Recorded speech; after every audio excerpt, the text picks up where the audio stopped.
Covering Hilo to Kona, Hawaii to Naalehu, this is Big Island Video News. I'm Stephanie Salazar.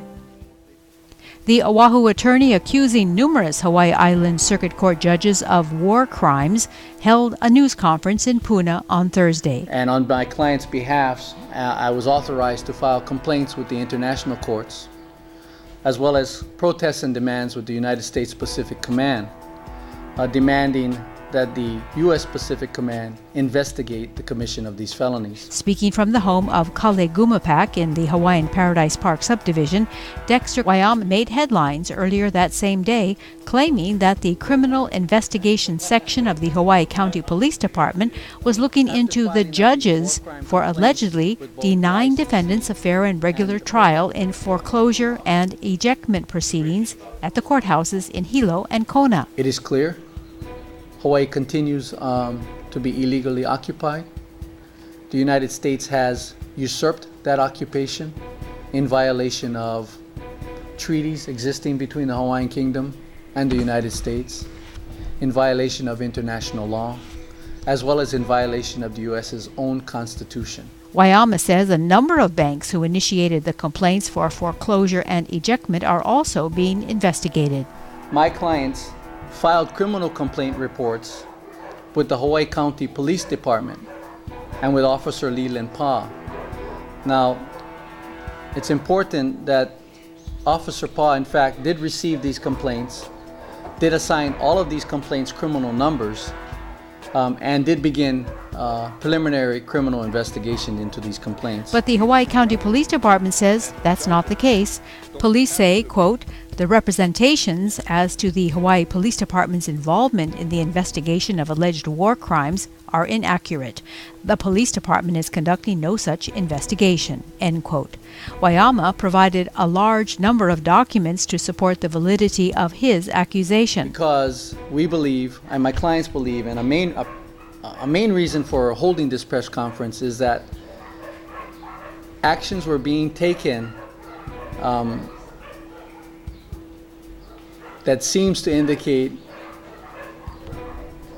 an effort to thwart the criminal investigations into these complaints. The foundation of his argument begins with the Treaty of Annexation, or as Waiama says, the lack thereof. The courts, therefore, have been unlawfully constituted, and the retention of jurisdiction over matters, and in particular with my clients over matters concerning foreclosure, has been a violation of the Geneva Convention, and as well as has been the commission of felonies under U.S. law.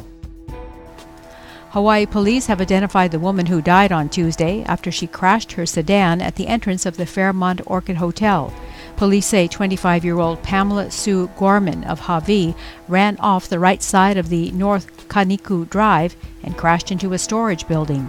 She was taken to the Kona Community Hospital where she was pronounced dead. An autopsy has been ordered to determine the exact cause of death. Police have also released the name of the man who died on the lava fields of Kalapana on Tuesday. 57-year-old Ricardo Scagliate is from Victoria, British Columbia. Police say he and a companion set out from the Kalapana viewing area Tuesday morning. On their return trip, they got lost. Scagliati became disoriented, overheated, and fell to the ground. His hiking companion went for help and more water, but then was unable to find his way back to Scagliati's location.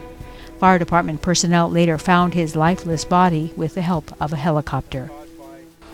A request to transfer a timberland license is drawing scrutiny from the local chapter of the Sierra Club. Corey Hardin of the Mokuloa Group says the Board of Land and Natural Resources needs to take a closer look at the transfer from Hawaii Island Hardwoods LLC to Tradewind Hawaiian Woods LLC. Hardin says most of Tradewind's Hawaiian Woods management comes from the troubled Tradewind's Forest Products, the company behind a stalled veneer mill in O'Kala. The company was also fined $1,500 for a special management area violation in 2012 for its failure to get an application to store harvested logs across from Kauai Harbor. Hardin also claims Hawaii Island Hardwoods has had problems. The license transfer request will be taken up by the Land Board on Friday during its meeting on Oahu. It was a good day for Fred Palea and his wife Cindy, who were presented with keys to their new home on Thursday during this blessing and celebration in Keaukaha. This new house on Pakele Lane is the 46th home that Hawaii Community College students have built as part of the Model Home Project, a partnership with the Department of Hawaiian Homelands. 75 college students from 5 different academic programs built a home every year on one Hawaiian Homelands lot, and DHHL selects the homeowner. Palea said he was impressed with the workmanship. They did a really good job. It's 100% plus great, super. I couldn't dream that they could have done this, but it's excellent. And I know we got good tradesmen, that's coming up in the future. We never get to meet the family until today, but they were just thoughts in our head. So all the things we did, we were imagining this family. Then today they get to turn it over and to be part of a big event like this, it was an honor. Yeah. For students, the effort is also a real confidence booster. Working real hard for this day, waiting for them to come 1 year. And we learned everything on this house. Good experience. This is where even the contractors that hire them, they always come back and they always comment to them, to us, to the fact of, the students and how confident they are. And that's what we're trying to do for them.